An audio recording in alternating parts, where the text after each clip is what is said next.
Men bitta narsaga juda ham hayron qoldim. Farhod aka, nimaga mana shuncha mana biznesingiz bor, bemalol borib mana shu zo'r restoranlarda ovqatlanib yurishingiz mumkin. Nimaga o'zingiz bilan ovqat olib yurasiz? Buni asl sababi nima? Birinchidan bu ham zo'r restoranniki.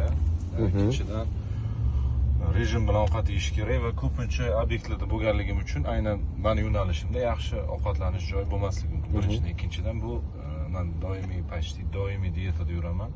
O'shaning uchun qo'l ostingizda o'sha kerak paytida siz xohlagan ovqat bo'lmasligi mumkin va o'sha paytda zararli, ya'ni ovqatlarni yeb qo'ymaslik uchun oldindan shu 5 mahal ovqatimni olib yuraman. Ya'ni obed, ujin, 5 mahal ovqat yurasiz bilan. eng kichik porsiyalarda 1700 kaloriya yeyman bir kun davomida. Masalan, mana bu meni ujinim. Qoyil qoldim, lekin o'zingiz bilan ovqat olib yurib, o'z vaqtida yeb yurish bu lekin hamma joydan ham yeyolmayman.